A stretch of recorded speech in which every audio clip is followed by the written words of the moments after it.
Dear Democrat Party supporters who may be confused, I get it. You're watching all of this unfold, the shifting political landscape, Trump's growing support, and the rise of the new Republican Party, and you're wondering, what is happening? Let me be clear, the new Republican Party is not the old Republican Party. In fact, it doesn't even include many so-called Republicans, because they're part of the same corrupt system that has been stealing from you, lying to you, and keeping you distracted while they consolidate power. This isn't about party loyalty anymore. It's about freedom versus corruption. Ask yourself, how much more are you willing to overlook? A massive government audit just exposed billions in fraud. That should be a win for everyone.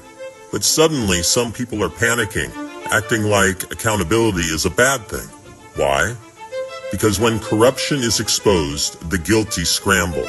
If you're against rooting out fraud, you're either benefiting from it, or you're so deep in party loyalty that you can't handle the truth.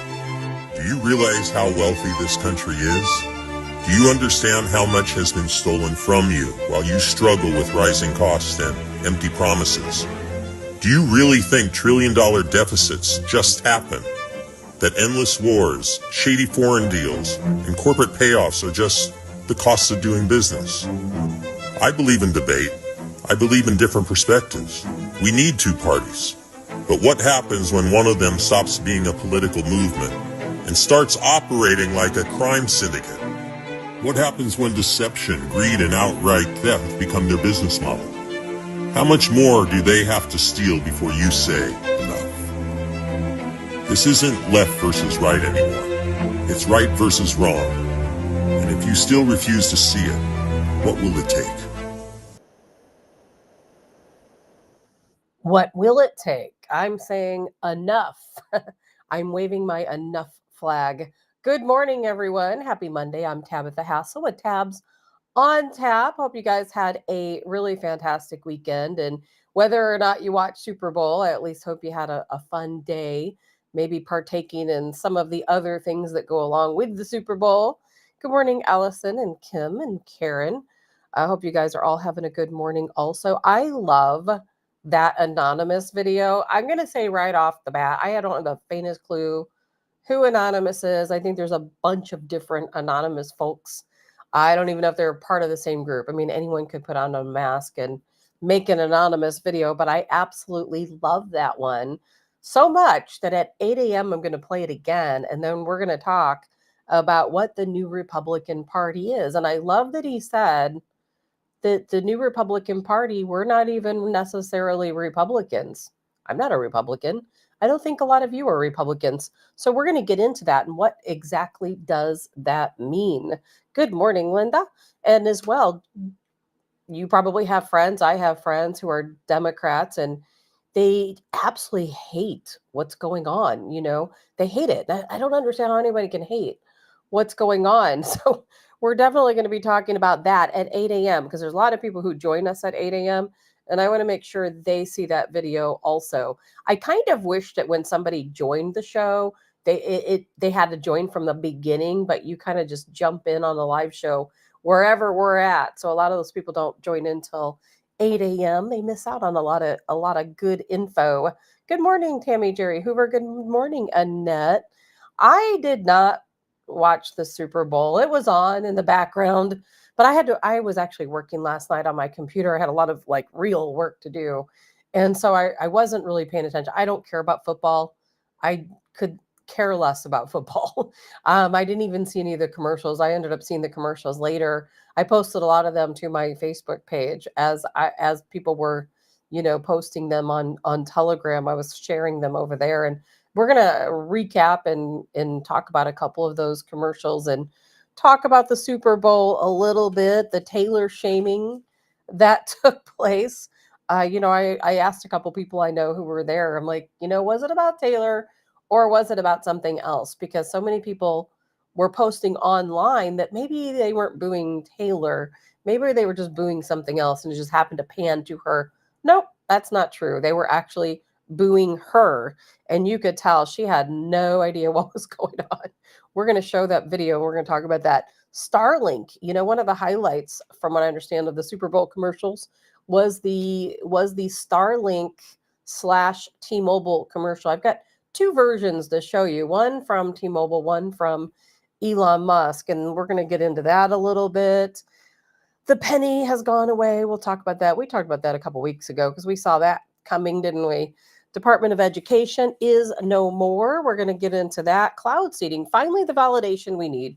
Again, everything that's taking place right now with the government of efficiency team, the Doge team, it's all just validation for us, and I'm going to continue to say that because so far I can't say I've really seen a whole lot new pop up, but I'm seeing a lot of validation for what we've already known to be true. Now we just have proof. Cloudseeding, we'll get into that, one of those things. And, Trump's got a lot of new things going on, new tariffs, and as well as some other projects. We'll get into that. And let's see, a lot going on, foreign news between, the Ukraine. There's so much going on between Ukraine and Russia and Syria and, Gaza, all, Canada, Greenland, Mexico. So much going on. Foreign news, foreign policy is going to be such a big deal in the coming weeks and months as so many of these different issues are worked out in different parts of the country. And of course, it may be a rocky road, but I think we're going to benefit in the long run. One of the biggest things that I'm going to talk about today, probably around 8 o'clock, is the possibility that Pennsylvania Governor Josh Shapiro was part of and was a conspirator of the assassination Trump. Gosh, it's going to be a Monday for sure. Assassination attempt against Donald Trump in Butler, Pennsylvania. So we're going to talk about that because there's a lot of information coming out with this whistleblower. And so I'm going to get into that probably at 8 a.m. Good morning, Phyllis. Good morning, Dottie. Good morning, Daryl. And worst halftime show ever, Daryl says. I didn't watch it, but I heard. I heard. And I don't really know anything about Kendrick Lamar. As a matter of fact, I'd never even heard of him until 2 weeks ago. And at that time, it was rumored that Kendrick Lamar was going to perform at the halftime show and that he was going to out Drake as a pedophile. And at the time, I remember thinking, okay, I have no idea who Kendrick Lamar is. I work a lot. I am completely off the track of any celebrity music stuff because all I do is work.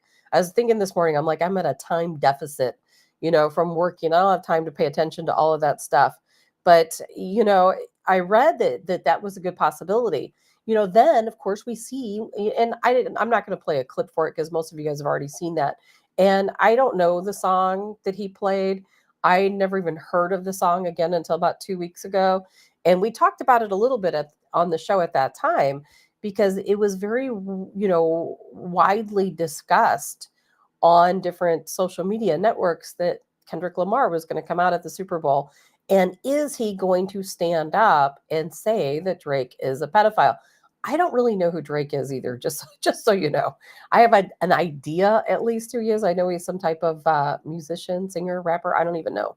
But either way, we know that these things are going on.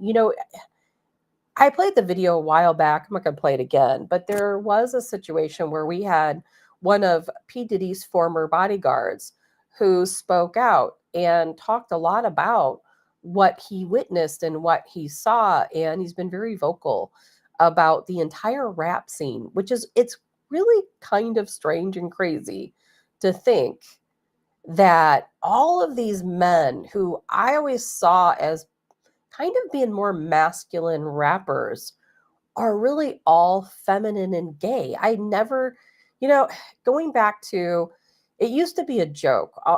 If any of you guys were ever around when we had The Edge, remember I was on there with Chris Blevins, or Chris Knight, I guess you could call him, with Vic Faust and Eric Johnson. And we were on a show. We started out as the War on COVID, and then it went to The Edge.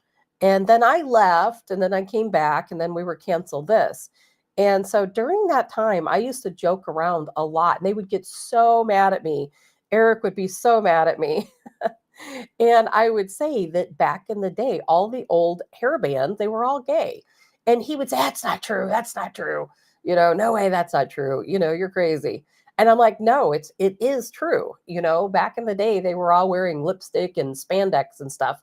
And people just thought, oh, that's rock. No, they were actually just gay and wore women's clothes and makeup. Not all of them, but a large portion of them. And no one has ever believed me. And now you see, you see all this photos and video of, just as an example, Steven Tyler, who probably looks like your grandma. I mean, he clearly is still dressing like a woman, but more so because that's what he relates and identifies as these days, from what I understand. And Sherry says, oh, it was brutal. And I love Eric and Vic and Chris, and I had a lot of fun teasing them about those things, but it was true. It was absolutely true that a lot of those old hard rock musicians were gay. And there's nothing wrong with that. I don't have any problem with people being gay. It's just that no one believed me that was true. And I would have never thought that all of these rappers were also either gay or bisexual. Never would I have thought it, even though we know that the music industry is largely LGBTQ. And that's true.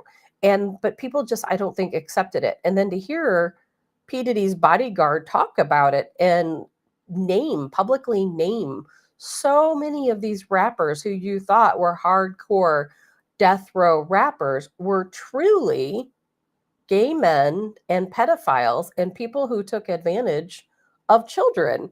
Is it all true? It's hearsay. I can't prove that it's true. I have no confirmation that it's true. It's rumor, it's hearsay. We'll find out maybe someday in a court of law. Is it true that Drake is a pedophile? I don't know. I don't know the first thing about Drake. But I do know that Kendrick Lamar has been talking, apparently, saying that he intentionally was going to play that song to out pedophilia in the music industry, and with Drake in particular.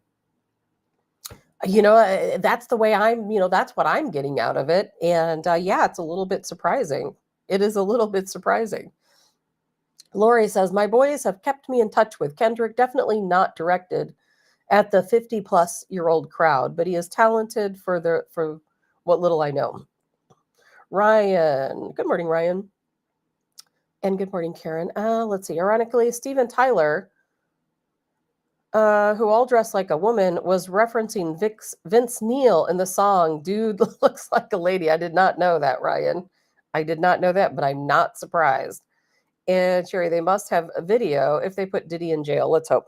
I think they have a lot of video. The story is that, and we've talked about this before, the story is that they think that it is somebody, obviously, who works for P. Diddy, maybe his attorney, maybe someone in his inner circle, does have all the video, and they are shopping that video around. And allegedly the story is that they are calling, let's say, a famous artist.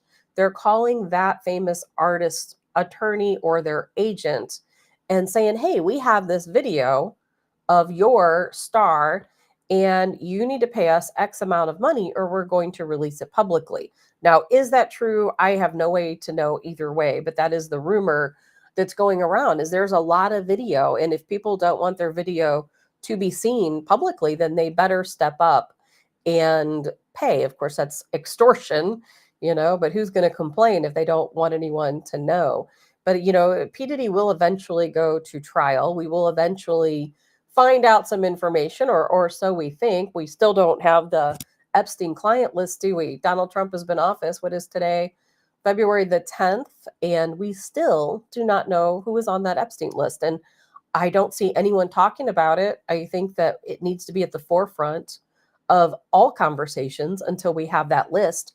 I feel like I don't trust anything or anyone until I see that list. And a lot of people say, well, we don't see the list because Donald Trump is on that list. Is he? I don't know. I hope not. If he is on that list, we still need to know, and then we'll deal with it appropriately when that time comes. But to me, if they don't start releasing that list soon, I'm going to start wondering who's on it and why we're not seeing that list. Because the pedophilia needs to be, it needs to be out in the open. We need to know who is doing this, and it's very important, I think, to know these names. I think there a lot of these names are going to be people we're familiar with, and a lot of us are going to be taken aback by some of these names. I think most of the names will be like, oh, okay, we already knew, or strongly suspected. And of course, with Epstein and a lot of minors, mostly female minors, but we know it happened, and I want to know. I want to know the truth. I just want to know the truth. I think you guys do also. And Sherry, oh, it's true. I saw the guy that has the video. He told the story. Yeah, Sherry. If I don't know if you're talking about the same video I did. Was it P Diddy's former bodyguard? Because one of his former bodyguards recently passed away. It's kind of interesting how many P Diddy's, like the Clintons, so many people around them have mysteriously, died. That's the same with P Diddy. Who would have known that he was involved in so much craziness, so much corruption, and so much scandal, and that he was, such a strong arm in the industry. And it really makes you wonder all the people that he took advantage of, his people took advantage of. And then you see these people rise to fame and you think, okay, was it really worth it? I'm not going to mention any names because those people are victims, but was it really worth it? Yes, you might have millions and millions of dollars right now. You might live in a beautiful home and have a whole collection of beautiful cars, and you may be famous, but was it really worth it? Because I think we know that a lot of these people who were victims end up in a lot of really bad situations: depression, suicide, drug addiction, alcoholism. I don't think it's worth it, and I wonder sometimes about the parents of some of these young children that were forced into a relationship with a big celebrity to train them. Now we know it's actually grooming them to be stars. And what happened to them later in life? Most of them are not doing very well. And it kind of reminded me yesterday, somebody posted a video of Michael Jackson, which I shared to my Facebook page. And Michael Jackson, I don't know one direction or the other, whether he was truly guilty of sexually abusing children or whether he was accused of it because he knew too much. I'm kind of 50-50 on either side. I don't know. But I guess, I wouldn't say I'm 50-50. I would say that if I had to choose, I think that Michael Jackson is innocent. I think that he knew too much because he was a child. He grew up in this environment. He knew what was going on behind the scenes. And I really do think a lot of these children he took under his wing to protect them, not to molest them, but to protect them. And I think that his life was impacted, tragically impacted, by everything that he went through as a child and the things he saw and maybe was even forced into. We don't know, we may never know. But I think that he ended up getting the bad rap because he knew a lot, and maybe he threatened to expose what was really going on, to protect some of these kids. That's how I feel. I might be 100% wrong, but I feel like that he was actually trying to protect these kids. But who would have thought, back in the day, you listen to music and you watch these different shows, and that really there was so much grooming and pedophilia that was taking place. It's really terrible. And some of these parents, I don't know if they look in hindsight and they regret pushing their kids into this type of career, or if they're still glad they did. I don't know. Time will tell, and we're going to learn a lot more as time goes on. And Dottie says the lists that aren't on, he lists maybe shorter. Let's do Mr. Parnot. It's no different in country music. I know someone who tried to make it in Nashville, and sex and drugs are a main factor if you make it. Yeah, you're right. I don't think it's any different at all. And Sherry says Clive Davis took him out, and Whitney Houston, allegedly. Possibly. Good morning, Karen. And so there's a lot going on in that world, and I'm kind of glad not to be part of it. Certainly glad my son is not part of it. You just don't know. But either way, that was something that came out at the Super Bowl. A lot of people were talking about the Super Bowl and how patriotic it was. We had Samuel Jackson, the actor, of course, dressed as Uncle Sam, who did a little short video that I saw, which was kind of neat. I'm not going to play that. Annette says, me too. I heard he would not conform, and they made him look like a pedophile. I read that he told his sister they are too young to kill me. Is that what you're trying to say? Yeah, I don't know. Oh, like I said, they're going to kill me. I heard that also, Annette. And I do wonder. I really do wonder.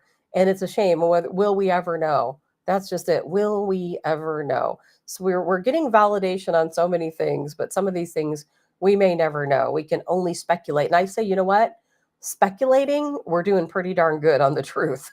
Just by speculating. What you think is true usually is true. We find it all the time. And Sherry says, I was shocked that Brad Pitt, it was all American. I'm not shocked. You know, Brad Pitt's a Missouri guy. I met him many years ago at a party in California. And, you know, a very nice guy, troubled back then with some different things, but very nice guy. And it was not work related. It was just a private party that I went to. But he, you know, he's a Missouri boy. He probably grew up with some good Midwestern values. And not too long ago, I saw and I played it here. I don't have the video right now, but I saw him, you know, standing up doing the little Trump dance. And I thought it was kind of funny because George Clooney, you know, joined in. I thought, does he know what he's dancing to? Does he know that's the Trump dance? I'm like, I'm not so sure. I think Brad Pitt probably did. And I've met Brad Pitt's brother. You know, they're good Missouri boys and very involved in the state of Missouri with a lot of different charitable organizations and so on. So I don't have anything bad to say about them. And it honestly didn't surprise me at all. I've never heard Brad Pitt speak out against. Now you may have. I haven't heard him speak out against conservatives or Trump or anyone else. And now Angelina Jolie is a different story, but maybe that's why they're not together anymore. I don't know. I'm not leading to any rumors or speculation. But either way, there was a lot that came out. I know people were talking about Kendrick Lamar and his dancers that were dressed in red, white, and blue. And there's actually a story to that. And he's had this same performance before at some other event. And the red, white, and blue, as much as I would like to think it symbolizes America, it actually symbolizes gangs and unity amongst the gangs. Because if you know, the Bloods wear red, the Crips wear blue. I'm from Chicago. I almost made a little rhyme there. But I'm from Chicago. And back when I was growing up in Chicago, the Crips and the Bloods were a really big deal. Everyone knew who they were. And you were really, very careful in that area about not upsetting either one of those gangs. And there was a lot of different things going on, even in high school, you know, there where, you know, people didn't want to wear red or didn't want to wear blue. And so the white represents a different gang that I've never heard of. And so therefore, allegedly, he had these dancers wearing those three different colors to represent unity amongst the gang. So there's still something positive out of it, even if it's not a flag. And Sherry says, oh, I'm not saying it's bad. I just wasn't expecting it. Yeah, I wasn't. There was a lot of stuff I didn't really expect in the commercials. Again, I didn't watch the Super Bowl, but I did go back later and watch the commercials. I posted a lot of them on my Facebook page. And I have a couple of them here. Because I definitely want to talk about Elon Musk and Starlink, because it is really just so incredibly fantastic. But first, I want to show you this one. I thought this was probably, I don't know if it's my favorite commercial, but I really like this one a lot. It's a short little 1-minute clip. So let's take a look at this here. America was founded on an idea of freedom.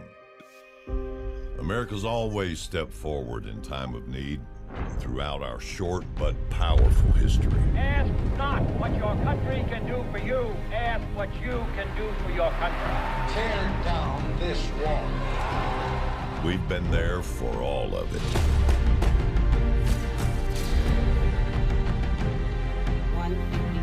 Second plane hit the tower. Our heroes are humble. They have an inner pride to keep this idea alive.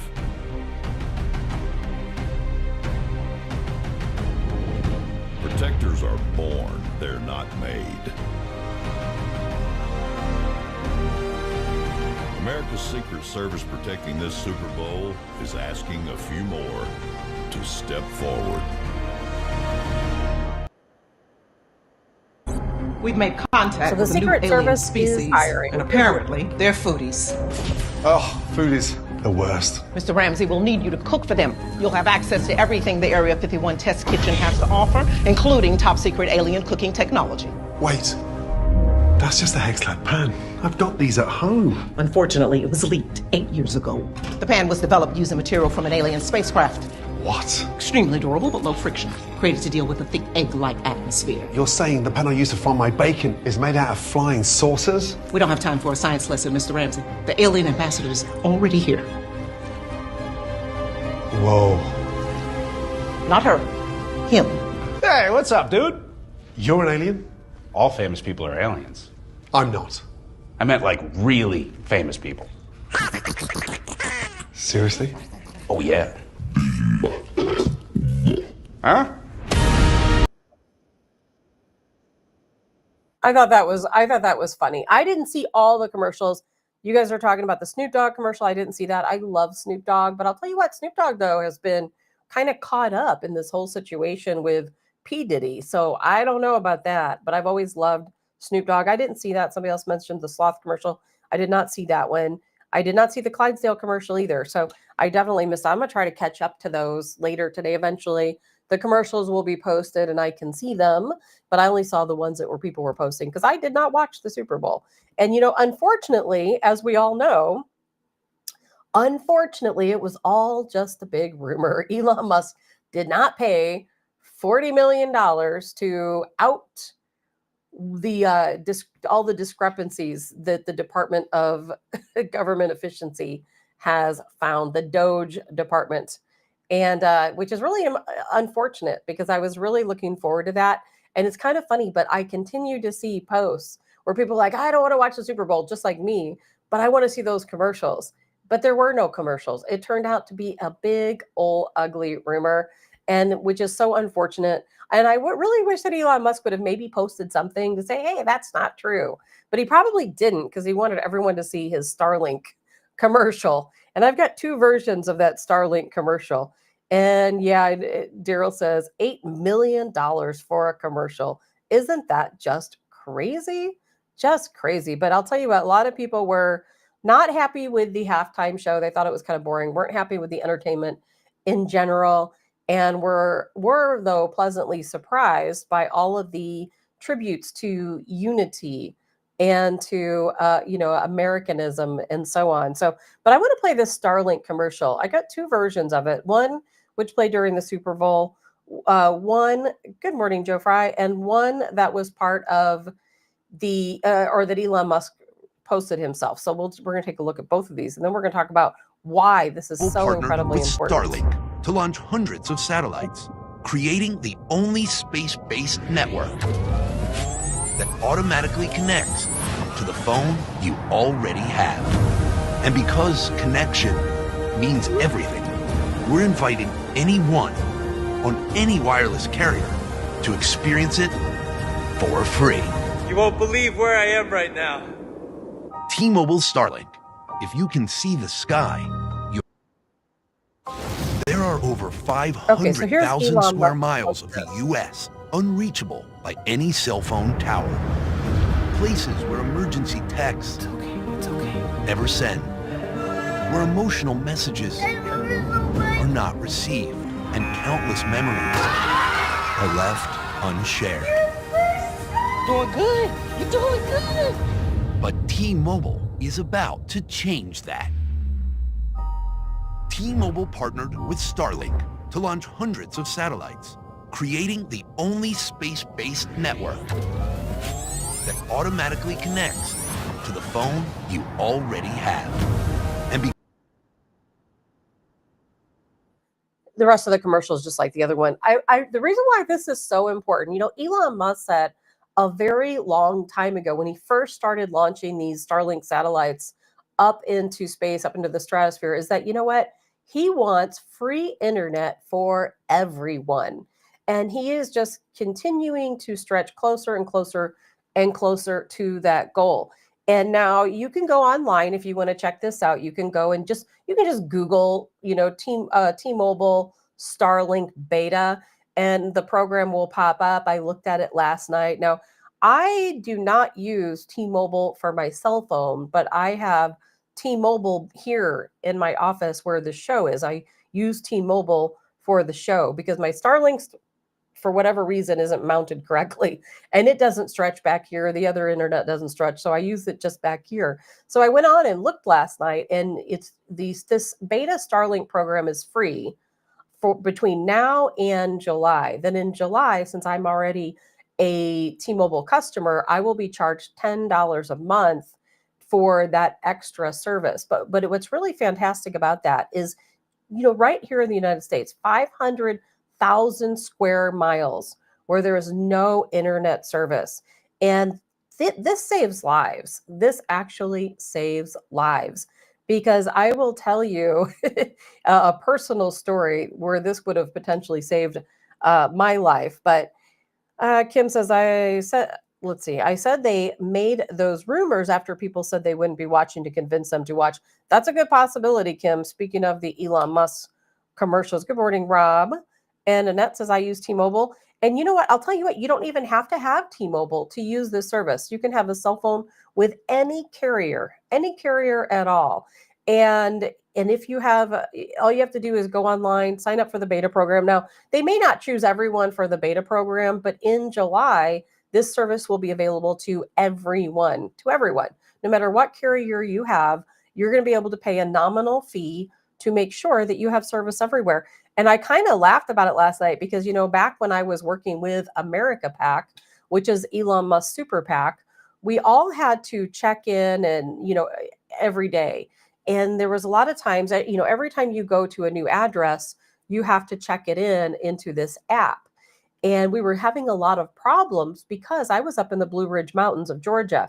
And there's so much of that area where there are no cell phone signals at all, and that really came out a lot when it came to Helene, if you recall. Right after Helene, we realized how many people in the mountains do not have cell phone service, and they no longer had a landline because of the hurricane damage. And I think Elon Musk probably really took that to heart and thought, we need to get this program going right now. It was always on his mind, but I don't think there's any coincidence that he was trying to fast track this program, realizing that so many Americans are in danger. And I know myself, when I was up in the mountains, we went to this house, my son and I guess I can talk about it now. I don't know if I talked about this before, but when you're up in the mountains and you're driving down what they call these little hollers, you really have no idea where you're going. We had a certain address on our map that we knew we had to go to try to get out the vote for Donald Trump. So we drive down this little road. It's a dirt gravel road, which is not unusual up in the mountains, surrounded by trees. We couldn't see anywhere where we were going. And so we're driving, to get to this address. And I kid you not, you always kind of brace yourself because you have no idea what's going to be at the other end, of the clearing when you get there. And in this particular case, it was exceptionally scary. We went back to this little area, and there was a little mobile home back there that had definitely, seen better days. And at first I'm thinking, what, let's just turn around and leave. I'm like, I really don't want to die today. And this was one of those kind of situations where it looked like it was probably dangerous and we probably shouldn't be there. But there were no signs that said, keep out or, no trespassing, nothing like that. So, and there was no way to turn around. You had to drive down past this house, pull in their driveway and turn around. And right when we did, I saw someone peeking out the window. And I thought, oh man, they don't know who we are. We're really putting ourselves in danger. I'm just going to have to get out. And I got out and I walked up to the door, and there were rats nailed all over the porch. Somebody had taken dead rats, or maybe they were alive, but they were nailed all over the porch. And I thought, oh my God. and I left a flyer because I'm like, I don't know what else to do. And then I turned around and walked out of there as fast as I possibly could. And I thought, you know what? We're up here. There's no cell phone service in this area. If whoever this person was probably some crazy serial killer, wanted to harm us, we wouldn't even be able to call anyone. And it was like that a lot up in the mountains. So I know that's a crazy story to tell that I probably should have kept to myself. But either way, I understand when you're out there, you need a cell phone. Think of all the situations people have been in where they're lost in the woods, or they've been even abducted, or there's some type of a criminal act occurring and they have no cell phone service. And then think about these other implications is that when it comes to crime, is right now, a lot of people, when I'm going down a little tangent here, but if someone is abducted, a lot of times what happens is their perpetrator will take them out into the middle of nowhere in a wooded area. There's no cell phone service, and investigators cannot track the cell phone because obviously the first thing that happens when someone's missing or, you know, presumed that something has happened to them is they try to triangulate their cell phone. And most of the time, they don't have a cell phone service up in these wooded areas and they're unable to trace their call. And they're also unable to triangulate those towers to see what numbers were in that particular area. And, when they're in areas where there's no type of service. So it's a longer story. And as it's implemented, we'll talk about it more. But I think that this is such a fantastic plan by Elon Musk that we're going to have cell phone service anywhere through satellite. Eventually, it's going to be free for everyone. That's always been his goal. And it is going to be such a great tool for law enforcement to use to have cell phones. Some of you, I know how your minds think. You're probably already thinking, well, I don't want the government to know where I'm at all the time because now there's no such thing as off grid. And that's true because I'll tell you right now, something you may or may not know is just because you turn your cell phone off doesn't mean they don't know where you are.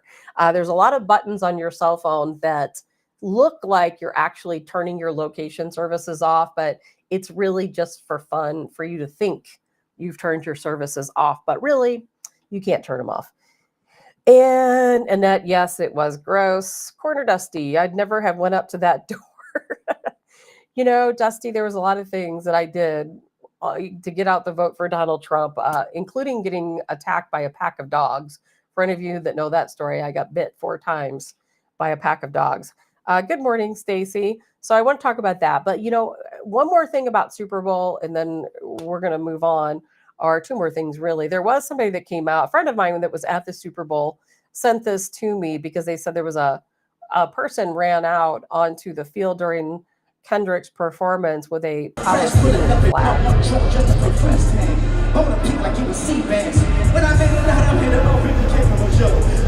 There they go. Quickly tackled. And then let's see here. I know I have it here somewhere. I think here we go. This is probably for some people the best moment of the Super Bowl.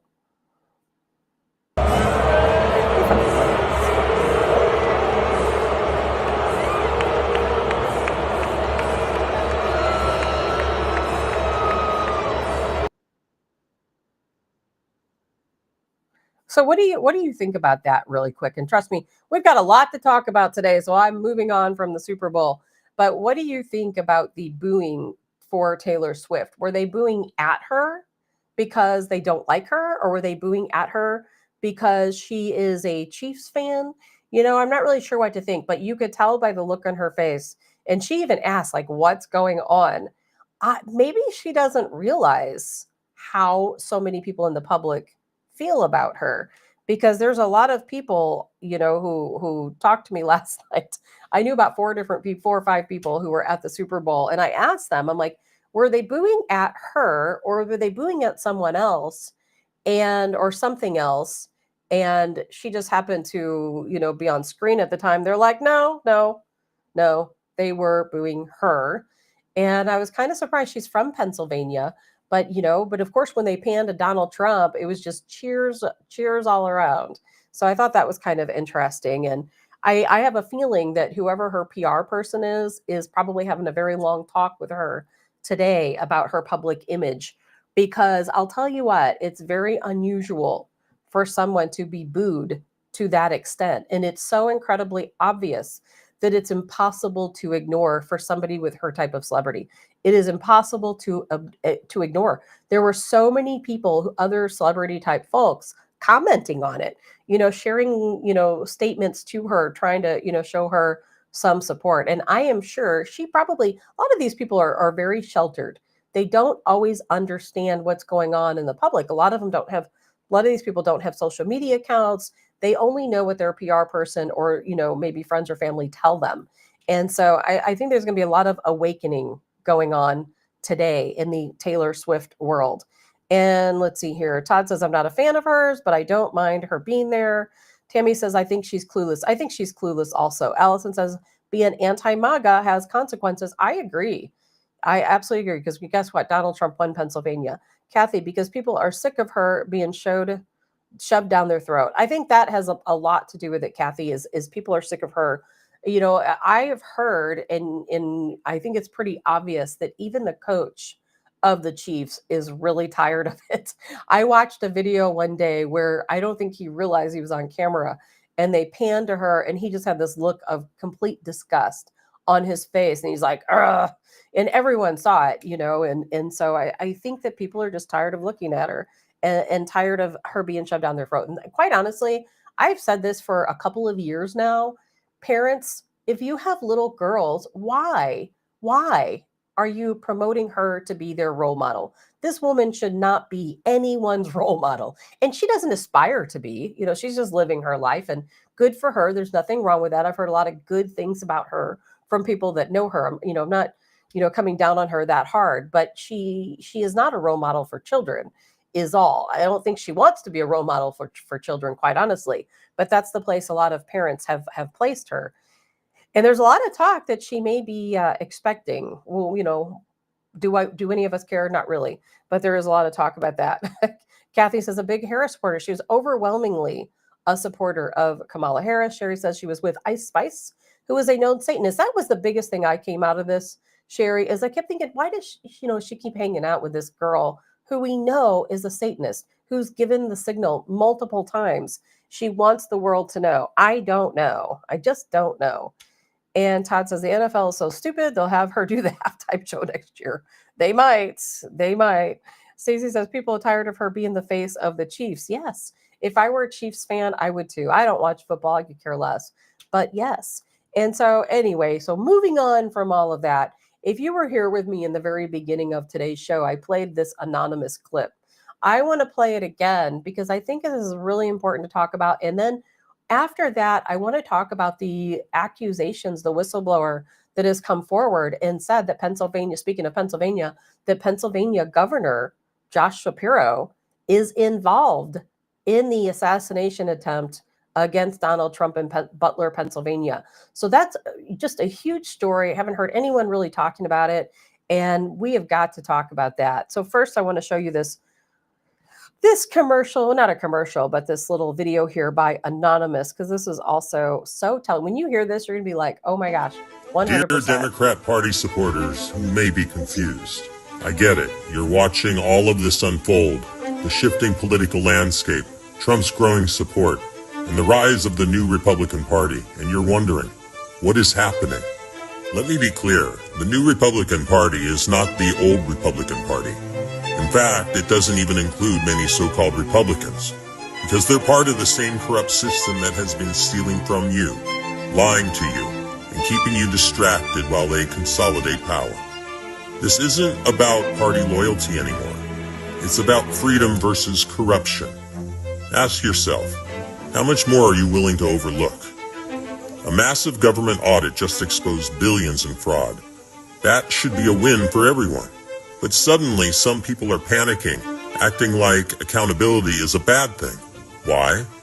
Because when corruption is exposed, the guilty scramble. If you're against rooting out fraud, you're either benefiting from it, or you're so deep in party loyalty that you can't handle the truth. Do you realize how wealthy this country is? Do you understand how much has been stolen from you while you struggle with rising costs and empty promises? Do you really think trillion-dollar deficits just happen? That endless wars, shady foreign deals, and corporate payoffs are just the costs of doing business? I believe in debate. I believe in different perspectives. We need two parties. But what happens when one of them stops being a political movement and starts operating like a crime syndicate? What happens when deception, greed, and outright theft become their business model? How much more do they have to steal before you say enough? This isn't left versus right anymore.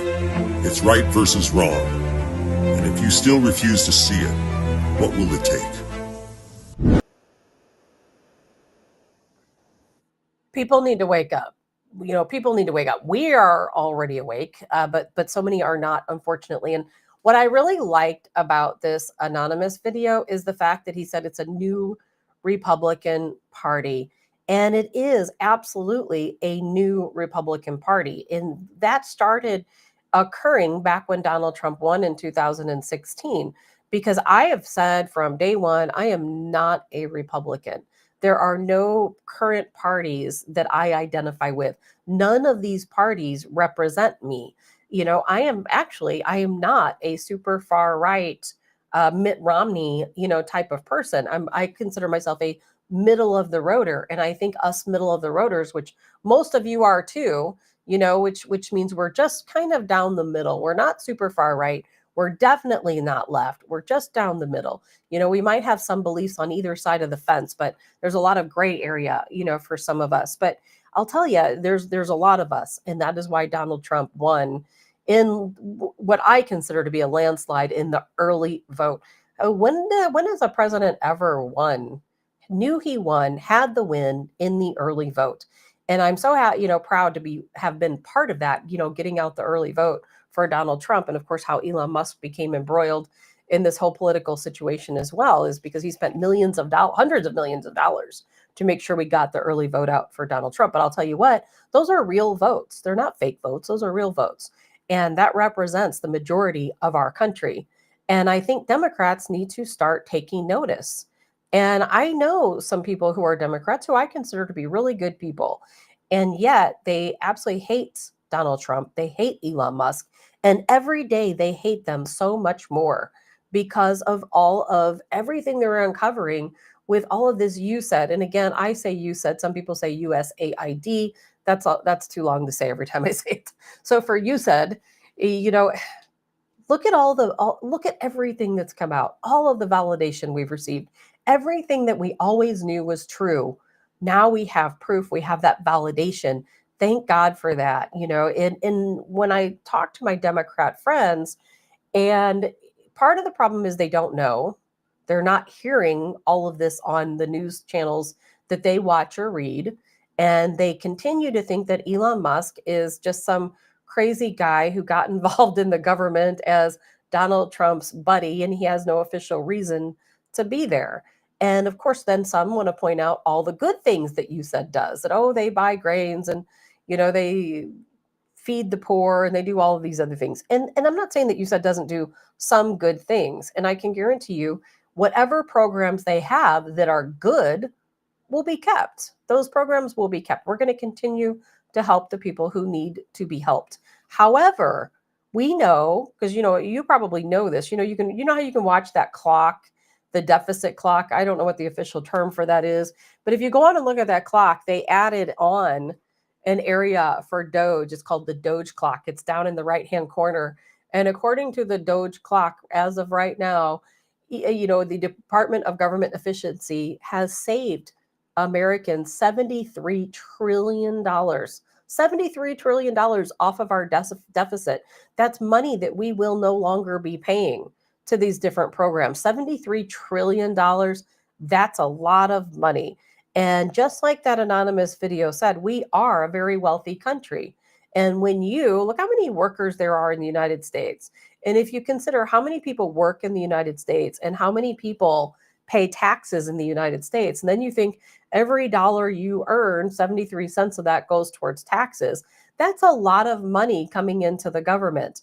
What are they doing with it? And I am so thrilled that they're uncovering all of this frivolous spending, criminal spending. Let's just put it very bluntly, criminal spending, paying for terrorism, which we always knew they did. We've always known they paid for terrorism. We've always known they paid for these programs that cause instability and chaos, and not only in our own country, but in other countries as well, because that is exactly how they end up taking over other governments, is they cause, chaos and instability through these different programs. And they can do that through these LGBTQ programs. They do it through DEI initiatives. They do it through anti-Christian initiatives.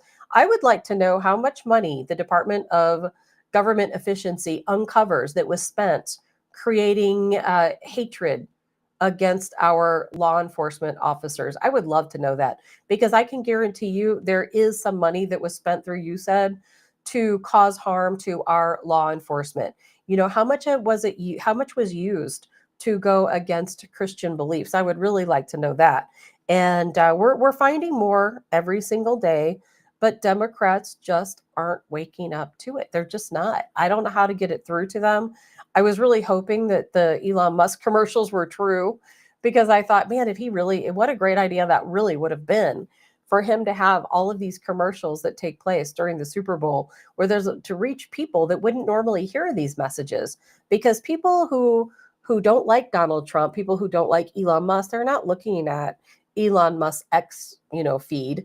What they're doing is they're reading. If you guys have come across this Facebook page, is called, I think it's called the Other 98% something, or the 98%, I can't remember, but it's so much vile hatred, and it's just like a bot page, just absolute ridiculousness that they post against Trump and Elon Musk. And people are looking at that and they're not seeing the truth for what it is, because I don't see how you can be a good person, whether you're Democrat or Republican, and not look at all this ridiculous spending and say, hey, this has to stop. We have to stop doing this. We have to stop using this money, or your tax money, to harm children. We can't keep using this money to harm law enforcement officers or the teachers who are really there, for the right purpose. Because as you know, the Department of Education is no more. It has been disbanded.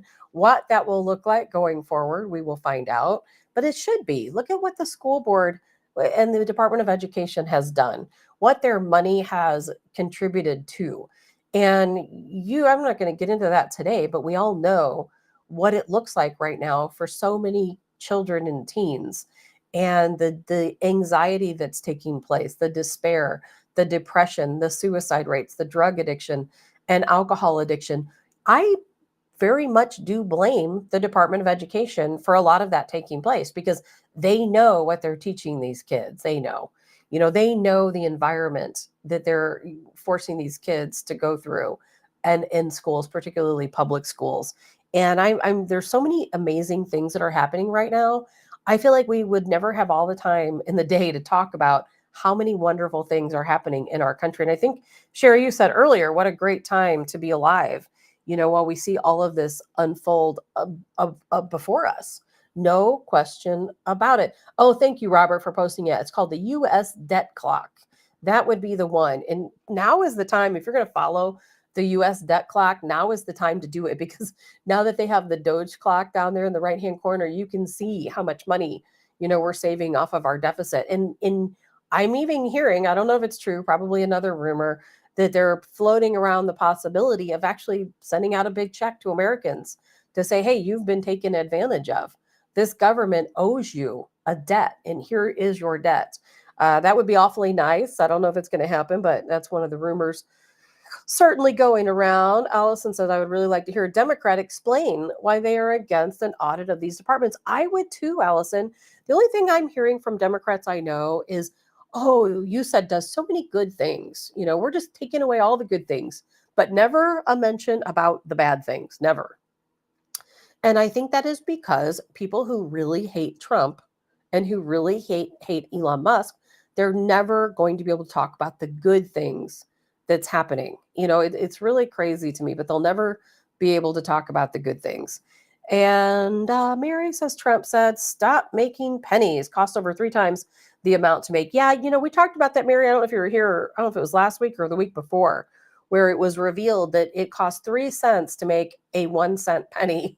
And so we knew that was on the chopping block. That was officially, a done deal now. So you better hold on to those pennies. It's kind of funny how many people I know who don't even have any change at all.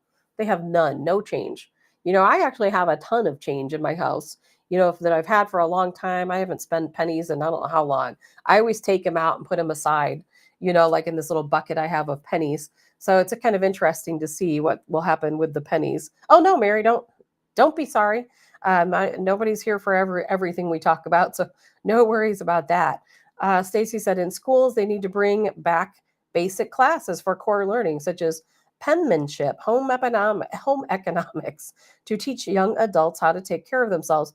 I am 100% with you, Stacy. And I've always believed that we need to start using the public schools, any school, to teach children exactly what they need to be successful in life. And we're not doing that right now. We're not doing that. There are still some schools that do. Back when, I don't know if it was one, Cancel This or The Edge, but we interviewed a school, someone from a school in the city of St. Louis. It was a charter school where they do exactly that. They teach home economics, they teach shop and all of these different things, so that when these kids graduate from high school, they can move on to a career in the trades. It's like a trades type high school, and we definitely need to do it. Mary says reading, spelling, math. And then, we hear these stories right before, of course, we find out that the Department of Education is no more, that most Americans, we're well, first of all, remember, they don't even have honors classes anymore. Do they still do that anywhere? I know they don't in most places, because they said it was racist to have honors classes, which makes absolutely no sense. That's your white privilege if you're in an honors class, which is crazy, because back when I was in school, I was not in the honors class, by the way. The kids that were in the honors classes, it was a very diverse group. It was not all a bunch of white kids. And then they started this, remember this learning curve where, or I should say grading curve, where they were grading students on the people at the lowest level of the learning curve, which also makes no sense. And that just hurts the kids who are really doing their best, in school. So there's a lot we need to do. If you really think about it, there's a lot of reform in this country that needs to take place. And I'm glad to see these first initial steps being made. We absolutely have to reform education. I remember when it started going downhill. Remember that? When they started Common Core and then everything changed. Like my son would come home with his math and I'd be like, what in the world? It was like, it didn't matter that the kids got the right answer in the end. It was how they wanted them to come around to the answer. And I always thought that's like the dumbest thing. Like, why does it matter how they come to the answer of a math problem? Let's say as algebra, when my son was taking algebra classes, and I would sit down and help with him. And trust me, I am no math whiz, but, I remembered how I did it in school, and that's how I came up with the answer. Well, he might come up with the same answer, but his classes required him to go about it in a different way. And it was really hard then for me to sit down and talk to him and help him with his algebra, because I didn't know this new way they were doing things, even though we came out with the same answer. It was the dumbest thing I've ever heard of, and then I hope someday that through all these audits, we find out about them rewriting history, because a lot of the things we learned in school, even back then, was rewritten history. So then you start thinking about how much is really true, how much that we learned in school was actually true versus made up to fit a certain narrative. We may never know, but I hope we do know. I really hope. And signatures, whoever was talking about penmanship, kids don't even have signatures anymore. They cannot sign a legal document. They cannot sign a legal document. They print their name. And it was a real problem, as you know, when it came to voting. It's very difficult to match a signature when it's printed. That's not a signature. And there were actually a lot of ballots that were not counted because they didn't have a signature. They had a printed name. And you cannot validate the signature if you print your name on a ballot. So there were several, I don't know, I would say maybe a couple 100,000 ballots I heard that were not counted because of a signature and because of printing and not a signature. Alan says, our school district has a great technical school. Our grandson is a senior and goes half a day to technical. I love that, Allison. I absolutely love it. We need to do it more. Kim says she had the same issue helping her kids. Yeah, I know, it was frustrating, wasn't it? It's like you want to help them with their schoolwork, but yet it's so incredibly ridiculous why? That's all I want to know is just why? Why did they have to change it to this Common Core? It's just dumb. And so hopefully we're going to go back to the drawing board with the Department of Education and so many others. I mean, just think all the reform, the health agencies in this country, 100% reform. No more kickbacks. I would love to say no more kickbacks for doctors, surgeons, hospitals, because we know there's a lot of people getting very wealthy on kickbacks in this country. And we're going to be finding out a lot more about that. Now, right now, as you guys know, when it comes to the Treasury Department, Elon Musk is not allowed to audit the Treasury Department. He started to, and he found a lot of irregularities, a lot. And then they stopped him. And what's so crazy to me is that Donald Trump as president is over the Treasury Department. He is the commander-in-chief. He is over the Treasury Department. How can a judge, a liberal judge, stop Donald Trump from having the Treasury Department audited? And what are people worried about? Oh, Elon Musk, the most wealthy man in the world, he is going to have your information, your private information. Oh, he's going to get into your Social Security and nobody's going to get their money. None of that's going to happen. None of that is going to happen. I promise you, it's not going to happen. Daryl says, "Yeah, oil is from dinosaurs." Exactly, Daryl. That's a really good one. Thank you for bringing that up. Oil is not from dead dinosaurs. Remember how they used to teach us that that all these oil deposits, the dinosaurs died, and when their bodies decomposed, we ended up with petroleum oil. Not true.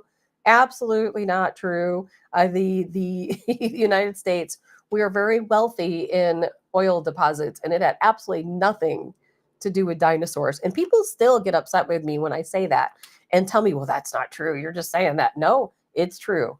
Oil has nothing to do with dinosaurs. Just another lie they tried to teach us.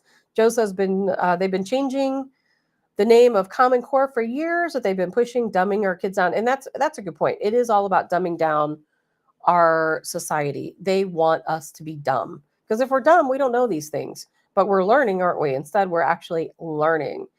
And Kim says, he doesn't need your digits. He's extremely wealthy. Exactly. He does not care about how much money you're getting in Social Security. He doesn't need our money, and then people want to talk about Elon Musk's staff. Oh, they're just a bunch of kids, blah, blah, blah. If they were, why does he have hackers and not accountants? Well, I'll tell you what, the reason why Elon Musk put this staff together of these kids, young people who are doing these audits, is because he views them as being very intelligent people. From what I understand, they all have high IQs. They all started their own corporations. Some of them as young as, I think, 10, 11, 12 years old. They started a corporation. They've all been very successful business-wise. And I guess he thought, he's going to put his faith in people who are similar to himself. I think he sees these kids as similar to himself. And they're not kids. They're young people. They're not kids. Good morning, Jennifer. And so, I fully trust the Department of Government Efficiency, and I think you should too. And I don't think we're ever going to get Democrats to wrap their heads around it, no matter what we do or no matter what we say, until they see that check in the mail that says, hey, your tax money has been spent unwisely. Here's our debt to you for paying for all this ridiculousness. Then maybe they'll wake up, but I doubt it. They're just going to hate Donald Trump no matter what. That's just it. They're going to hate him no matter what. But they continue to uncover more and more cloud seeding. We've always known cloud seeding exists. They want to tell us it doesn't exist, but we've always known that weather manipulation does exist. And now they've released some paperwork that they've uncovered. This was involving the Southern Nevada Water Authority. You may have seen this. $2.4 million going into cloud seeding for the Colorado River Basin. That's money that was spent. These audits were, of course, came out of the USED audits. And so, yes, cloud seeding is real. Weather modification is real. We're paying for it. Your tax dollars are paying for it. They just don't want you to know that it's a thing. Why? I don't know. Why don't they just tell us the truth? The United Arab Emirates, they've been telling their citizens, for at least more than a decade, that they cloud seed, that they do manipulate the weather. They've been talking about it for, as far back as I can remember. But here in this country, oh no, put your tinfoiled hat on, people. There's no such thing as weather modification. Yet here it is. And I think we're in store this week, some of us, for some of that weather modification. We've got some crazy weather coming through this next week, but we'll get to that later. Something I definitely want to talk about. I spent way too much time talking about Super Bowl stuff, but something I want to get to that's very important today is, as you guys know, Donald Trump, he rescinded the security clearance for Joe Biden, Antony Blinken, and a whole host of other infidels that were all crony buddies of Joe Biden. And I think we all saw that coming. I don't think any of us are surprised, that has happened. And I told you guys last week about how something that came about through the Department of Government Efficiency and some of the USED money that was spent talked about how Joe Biden and Antony Blinken wanted to assassinate Donald Trump and how they had planned to assassinate them. And in the end, the plan didn't go through. I can't recall who it was, but someone said, no, this probably really isn't a good idea. And then that particular plan did not go through. However, now there's new implications that when Donald Trump was nearly assassinated in Butler, Pennsylvania, that not only did Joe Biden and Antony Blinken conspire, but so did Pennsylvania Governor Josh Shapiro. Now, is it true? Is it not? It's a whistleblower type situation. So there was a whistleblower that came forward, and this whistleblower knew the plan all along, and they tried to warn the government. I'm going to read you some of the statements that are made about this particular case. But what do you think is going to happen if we find out that, in fact, Josh Shapiro, Pennsylvania Governor Josh Shapiro, did conspire with the Biden administration to assassinate Donald Trump that day? Now, we already know how the CIA operates. We already know that it is not outside of their realm of operations to assassinate a potential opponent. We know that's possible. We know about the conspiracy that took place around John Kennedy, around Robert Kennedy. We've talked about that already a couple weeks ago when some of these files were released. And Monica says, I have to wonder if this is why Kamala didn't choose him. It's certainly a good possibility. She probably knew eventually this story was going to come out. I mean, how could they not know that this was going to come out? Because this whistleblower has been around since the very beginning.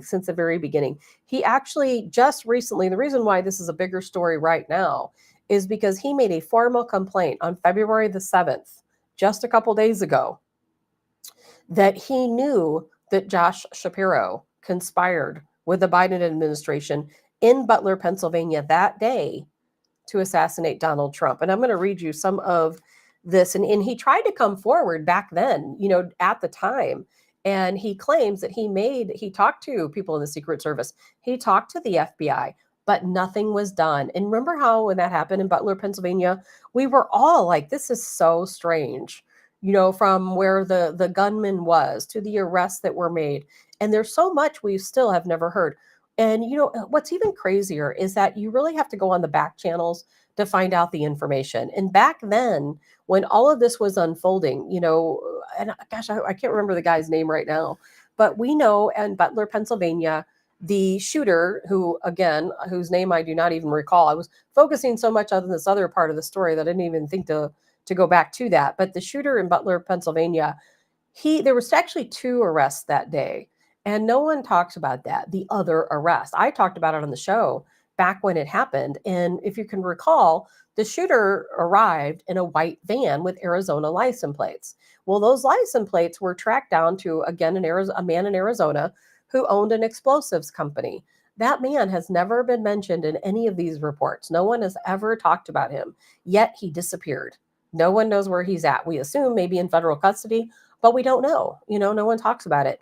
And I remember when this story first came out, doing some research on this Arizona guy, thinking like, what in the world is happening? Like, why aren't we hearing about this guy? We know that the killer, the shooter, or not, yeah, well, he did kill people, that the shooter drove and arrived in this white van with Arizona license plates. We know who the van belongs to, but why is no one talking about it? And it never was mentioned again.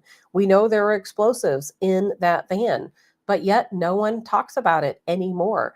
And we're so fickle, as Americans, that the next shiny object that comes by, we just stop paying attention to whatever big story is going on, and we just move on to the next thing. And that's exactly what happened with Butler, Pennsylvania. There was so much there that we just moved on to something else so quickly. I don't recall what. There's been so many things, from that time to now that we've all jumped and, skipped and hopped to these different stories. But I knew back then that things were very strange, as did you guys. Something just wasn't right. How did this shooter have access to that building? How did he know? Why is it that he walked around for so long with a weapon and no one did a darn thing about it? No one was able to stop him. Nothing from that day made sense. And now, knowing that there's a possibility that the governor of the state of Pennsylvania was involved in this conspiracy makes a whole lot more sense. And I'm going to read some of the allegations that are coming up. Now, this is directly from the criminal complaint. What I'm going to read you is from the criminal complaint. And it says, in the weeks leading up to the Trump rally, President Joe Biden made frequent visits to defendant Joshua Shapiro to discuss the obstacle faced by the Democrat Party. Joshua Shapiro organized, schemed, and conspired with other officials to carry out the attempted assassination against former President Donald J. Trump. And again, I'm reading this directly from the complaint. Governor Josh Shapiro facilitated, planned, and coordinated the attempted assassination to climb the political ladder. On July 13th, 2024, this affiant, who is, again, the whistleblower, contacted the Secret Service to provide a tip, which was blocked by Biden's administration. On July 15th, 2024 through July 23rd, 2024, this affiant, again, the whistleblower, communicated, who, by the way, the whistleblower is a Pennsylvania state employee. Somebody thinks that he's in law enforcement. I don't have proof of that. And they said he communicated with Secret Service agent John T. Donahue, and provided numerous documentations related to the crimes committed by Governor Joshua Shapiro and the Philadelphia FBI's involvement in covering up the crimes of defendant Joshua Shapiro. Agent John Donahue sent the complaint to headquarters, but the Biden administration blocked it. Then on March 9th, 2024, Supervisory Special Agent Kenneth Keller advised this affiant, again the whistleblower, through email that he contacted the FBI, Philadelphia personnel, FBI victim services, and management at the Washington field office, and that they advised him to direct the affiant to Philadelphia FBI. Agent Kenneth Keller informed this affiant, the whistleblower, that the crimes being reported are not occurring in his jurisdiction and that he has no jurisdiction to assist Pennsylvania victims. He advised the affiant to contact the Department of Justice. This affiant contacted the Department of Justice, Federal Bureau of Investigation, and up until recently, the ex-FBI director, Christopher Wray, was conspiring with the Biden administration in concealing the report. Of course, Christopher Wray also losing his security clearance. Kenneth Keller, let's see here. I want to make sure I get down to all of this here. Sorry. And it says Kenneth Keller advised through email. Okay, then it went on to say that the affiant resigned, and then his criminal complaint was supposed to be investigated, never was. And then on July 23rd, 2024, the former state police employee filed documents to have criminal charges of attempted homicide filed against Governor Josh Shapiro. Butler County District Attorney Richard Goldinger sent a letter to the former state police employee dated August 22nd, 2024, refusing to bring attempted murder charges because it was being investigated by other agencies. So at this time, of course, Governor Josh Shapiro has never been criminally charged, and he is presumed innocent. Now, I was reading statements for you directly from the complaint, from the whistleblower, who is a state of Pennsylvania employee who many believe is a law enforcement officer for the state of Pennsylvania.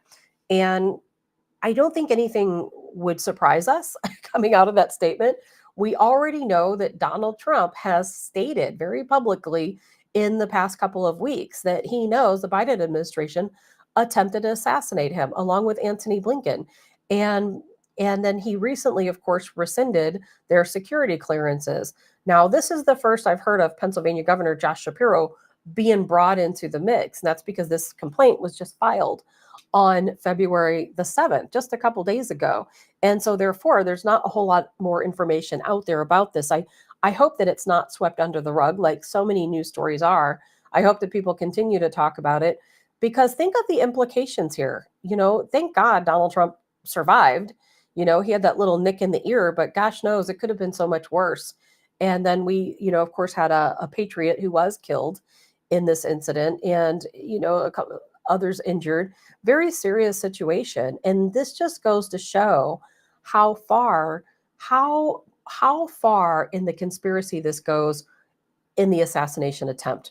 Because here we have this whistleblower. Now, of course, we don't know this guy, the whistleblower. We can only assume that if he is potentially this law enforcement agent that we're told that he is, then he's probably not crazy. He's probably trying to tell the truth. He's probably somebody that tried to stop this from happening and wanted the truth to be known. But where can you go? Think about it. If this was you and you were a law enforcement officer and you knew that this plot was occurring to assassinate a former president, somebody who was campaigning to be the current president, and you knew about this plot and you did everything you could to try to warn people. You tried to contact the FBI, you tried to contact the Secret Service, you tried to contact all these different people, and you told them what you knew. But every time you turned to someone who you thought should help you, they told you, oh, it's not my jurisdiction. Oh, we're going to forward it to the Biden administration, the very administration who is, implicated in the same conspiracy. This person has to be losing their mind. Like, I've done everything I can to tell someone my story and no one's listening to me. I can't even imagine how frustrating that must be. And it's really just unfortunate. And, I know Donald Trump, yes, you are right about that. He will never forget that day, Allison. He will never forget. And I think it's by the grace of God that he wasn't killed that day, quite honestly. Look how close that was. Look how close. Just mere, what was it, like 6 millimeters? I can't remember, from his head, and it just grazing his ear, and 6 millimeters from death, that day. And I really think that Biden, Antony Blinken, Josh Shapiro, they should all be criminally charged. They should all have a trial. They should be prosecuted. And hopefully, I would think, this would certainly be a capital offense. I don't know if it would be considered treason. I don't know what the exact terminology would be for conspiring to kill an opponent, a political opponent. But I think that's exactly what happened here. And then it makes my mind start, turning, thinking, okay, we all knew. Didn't we all know how hard they tried to kill Donald Trump? We all knew. Again, we just need that validation. We already knew. And so now we have the validation that, yes, this whistleblower has come forward, is telling this is true. Doesn't necessarily prove that it is true. However, what are they going to do next? If they wanted him dead so bad before he won, what are they going to do next? Because he is dismantling the deep state. Tearing them apart, throwing a grenade into the deep state. And yet, here he still stands. For how much longer, I don't know. As a matter of fact, I just heard yesterday that he's been using a decoy Air Force One at different times because he knows that the folks who oppose him have heat-seeking missiles. So therefore, he has been using a decoy plane. So when you're looking up, and you see these different articles about Air Force One, you don't know if it really is Air Force One or if it's the decoy plane. We just don't know. And which is a good thing for Donald Trump, of course, to be more careful. But what a crazy story. And Joe says, we were spending $600 million every 2 months to bring in illegals in our country. That's right. That was uncovered through, you said, we paid that money to a NGO, non-government organization, to bring illegals in. Red Cross handing out maps, by the way, to illegals so that they could find their way into our country. That is not going to go unnoticed by some of us. As this story about Josh Shapiro being involved with Antony Blinken and Joe Biden in potentially conspiring to assassinate Donald Trump in Butler, Pennsylvania, we'll get more into that as we move along, as more information comes out. If it does, again, they'll probably sweep this under the rug. Nobody will ever even talk about it again. We'll see what happens, because I know I'm not going to sweep it under the rug. I'm going to continue talking about it because I think it's very important to talk about. So that was a really big story coming out, and thank you to the listener that sent me so much information on that case. Otherwise, I wouldn't have even known that this was going on. If you see those stories, definitely let me know, because otherwise, sometimes, especially if it's breaking news or kind of under the radar news, it's not always easy to find those stories. So a lot of other things going on. Representative Anna Paulina Luna, she has a big announcement tomorrow. I don't know what that big announcement is going to be, but I can't wait to find out. I know she's been very outspoken lately against potassium bromide. We talked about that several days ago, where she has made a lot of statements that she wants potassium bromide to be eliminated from our food source because it is a carcinogenic. It causes an awful lot of problems, and it's in breads and a lot of baked goods. So if you look at a label and it says potassium bromide, you don't want to eat that. You don't want to eat it. I'm not very good at making bread at home. I mean, it's edible. It tastes perfectly fine. It just doesn't look pretty. But, make your baked goods from home. If you're using flour, sugar, water, honey, whatever it is you're using, salt, you can make your own bread. You don't need potassium bromide. Yeah, I've always thought, when you see bread sitting on the shelf and the bread can sit there for several days to a week or even sometimes more without molding, then you shouldn't be eating it. You absolutely should not be eating it. And when you bake bread at home, it only lasts for a couple days, 1, 2 days at the most, and it'll start to mold. Why? Because it has real ingredients in it. It doesn't have chemicals to stop the molding process, to stop it from breaking down. And that stuff is not good for you. So Anna Paulina Luna, what she is going to release tomorrow, I do not know, but I can't wait to find out. And I hope that she is going to announce that she has found a way to keep potassium bromide out of our food source. And Mary, when will confirmations continue? I know I've been having a hard time keeping up with them, but I know that some of them are going to take place this week on Thursday. I do expect Robert Kennedy Jr., I do expect Tulsi Gabbard and Kash Patel to be officially in the swing of things. We'll see how the votes go, but I expect those to be confirmed. We'll see. I could be wrong, but that's what I expect. Just some other things to run through. February 9th, Donald Trump has decided is the Gulf of America Day. What that means yet, I do not know. I wish it would mean it would be a national holiday, but we'll find out. And as you guys know, I told you guys about this last week, that Election Day is now going to be a national holiday, as it should be. People should be off work so you can go and cast your vote. I also hope that as they're reforming Election Day, I hope that they do go down to one day of voting, one day of in-person voting. Now if you're not in the country, I understand absentee votes, but to me, there is no reason why all Americans, particularly if we have a federal holiday, why we can't all get to the polls on one day instead of all this mail-in ballots and early voting. And it's all so confusing to so many different people. Even though we won this election in the early vote, it was a good thing for us this time. I do hope we get down to one day of voting, and we'll see how all of that works out. And we'll see also if Doge gets their hands on the Treasury Department. I know that Donald Trump is working on it. I don't know if Elon Musk is going to be able to do it. He said he's going to hand it over to Marco Rubio and have Marco Rubio audit the Treasury Department, just because Americans are freaking out, even though Elon Musk has a security clearance. And we now know that he is an employee of the United States government. That is still just not good enough for some people. Monica, you missed the Election Day holiday. A lot of people probably did. You know why? Because there's so much going on. Has there ever been a time where there's so much news, so many new things that the government is doing, that it's impossible to keep up? I mean, I have a whole list of things. There's so many on there that I don't even have time to read them all or to cover every single one of them, because every day there is so much more. Yesterday we were talking about eliminating the penny. Donald Trump announced that there's going to be a 25% tariff on all foreign steel and aluminum. So that means that's a really big deal to a lot of people in this country, particularly people who work for, let's say, U.S. Steel, as an example. Chinese steel taking over. We've had aluminum shortages, recently in the past several years. We've had a lot of aluminum shortages going on. And I think we absolutely should tariff Chinese steel, Japanese steel.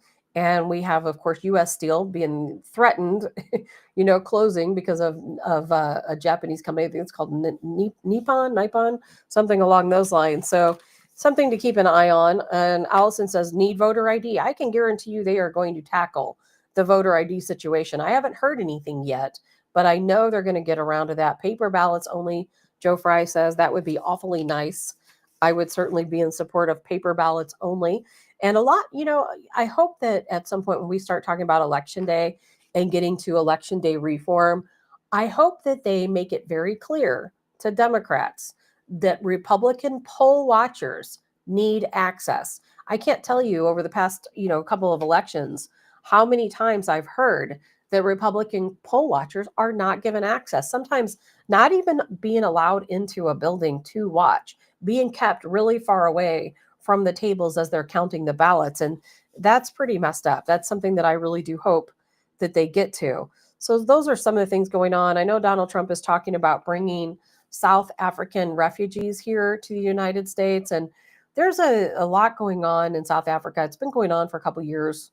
You know, we've touched base on it before, where we have they're white landowners and they're being stripped of their property. They've had ranches and farms in South Africa for, many generations. And now the new South African government, particularly their president, is calling for the genocide of all white people in the country of South Africa. And so Donald Trump trying to step in, trying to do his best. And I think he's going to offer a lot of these people asylum here in the United States. And I know people are going to go crazy. Oh, he's offering them asylum because they're white people.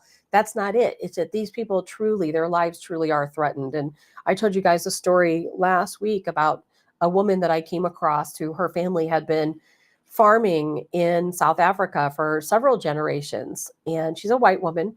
And in the middle of the night, these groups were coming in. And she knew this was going on because these groups of people, gang members, you could call them, that work for the government, they were going farm to farm and they were murdering farmers and murdering white farmers, white landowners, or just stripping their land away from them. And it was forcing people to flee their homes, and the white South Africans, and they were all going to refugee camps and treated very poorly. Sometimes there were massacres that took place, against these white farmers and ranchers that had to seek, some type of security in these refugee camps. And this lady, she was in the middle of the night. They had security, but these people were able to overcome their security, and they killed her husband. She was injured very badly.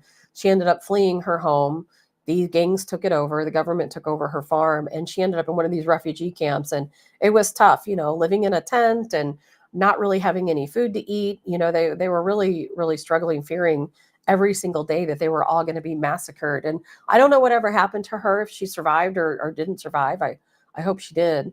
But there's a lot of genocide that's taking place right now in South Africa. So Donald Trump, of course, thinking about giving these folks some asylum here in the United States.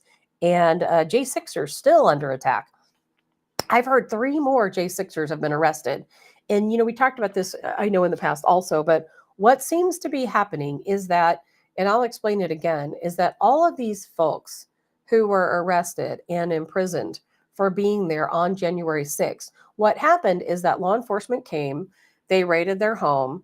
A lot of them had different things that may or may not have been legal. The law enforcement, of course, says that they had illegal weapons, or they had illegal drugs, or different types of things, or maybe they had some other crime that they were picking them up for. So not only did they charge them with the crimes for January 6th, sedition and some other different things, but they also charged them for their state level crimes. So of course, not all of them, just a very small few. So those few that had these other crimes listed, even though they were pardoned on the January 6th criminal charges, these states are still going out and picking them up on these state charges. There have been 3 more that were arrested just in the past week on various state charges. And, we'd have to disseminate those individually. One guy, of course, claiming that he was arrested, that they came in, he had a legal weapon. He claims that they are telling him he did not legally have the right to own that weapon because he had marijuana, and you can't have a weapon and marijuana in the same home. And there's a lot that goes, detail that goes into all of this. And we'll see how that unfolds. But I don't think these J6ers are going to have an easy ride.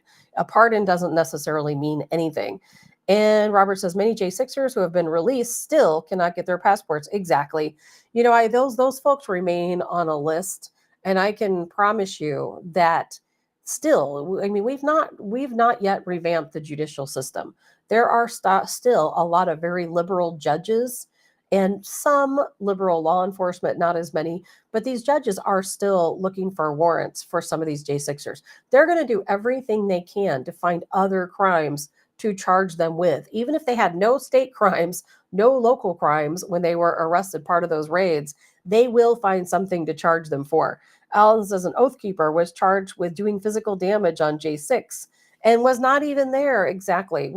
2 of those, one oath keeper and one of the Proud Boys, they were sentenced to nearly 40 years in prison, and they were not even there that day.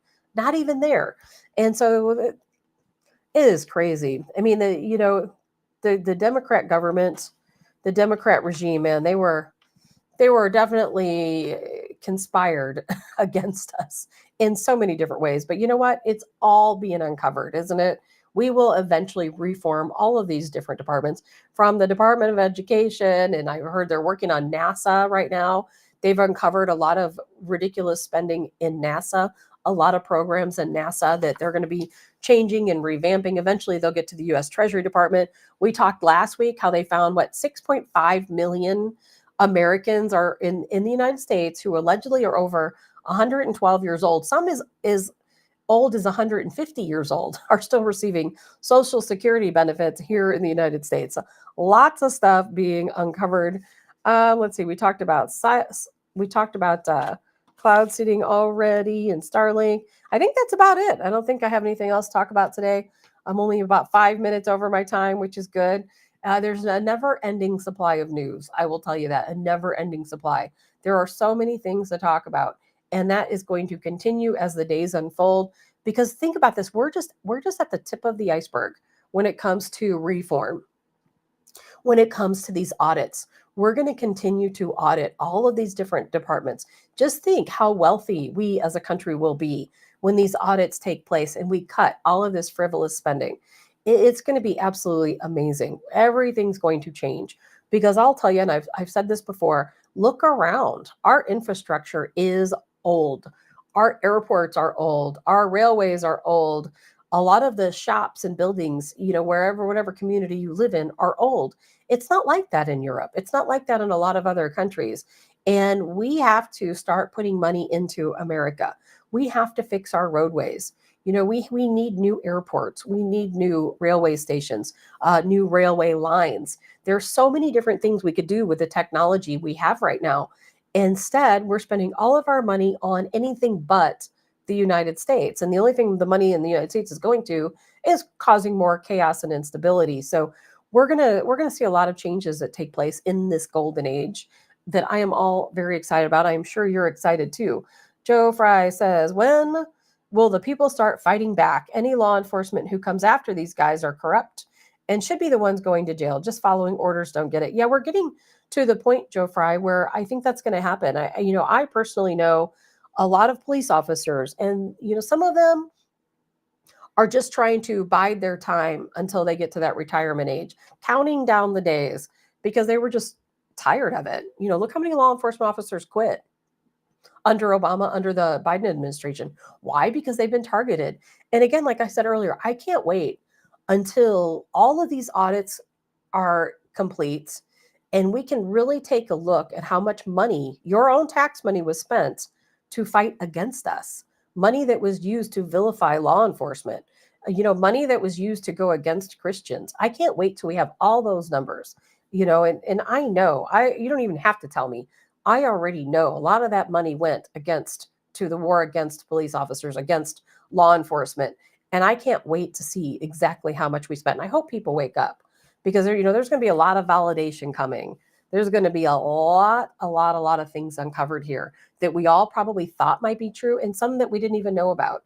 And those are the best ones, the ones we didn't know about. I had no idea that we were paying Social Security to 6.5 million people who are allegedly 112 or older. Obvious fraud. Where is that money going? If you have a family member that gets Social Security, you know how closely that stuff is monitored. And so it makes me wonder, how did 6.5 million people manage to fraud the system? Same with disability payments. They said they were finding a lot of fraud in disability. And no, they're not coming for your disability. We're talking about true fraud.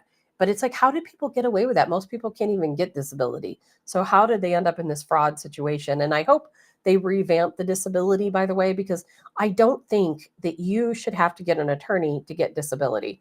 And then you have to pay that attorney a lifetime of benefits because they won this disability case for you. That's another system that needs to be completely revamped. Anyway, that's all I've got for today. I will look forward to talking to you all tomorrow. I hope you enjoyed that anonymous video. I absolutely loved it, and it is 100% correct. We are the new Republican Party, and everything that's happening is just going to be fantastic. So excited about the golden age ahead. We're just at the beginning. We're just at the beginning. Wait to see where we are 6 months from now. It's going to be absolutely phenomenal. I do hope you guys all have a really great day. Stay safe, stay warm. I don't know what's coming with the weather. I'll have more details about the weather tomorrow. There's a lot that's happening. A lot of snow, ice, apparently coming our way. If you're in the same region that I'm in, we will just have to see and wait and have it played out. Probably more weather modification. They're just trying to make it colder for us. All right, guys, have a good day. I'm Tabitha with Tabs on Tap. And by the way, tomorrow is my 100th episode. Who would have ever thought I'd make it to 100? Linda says, look into LSIP for disability claims. Yes, let's all look into that. All right, guys, have a good day. See you tomorrow.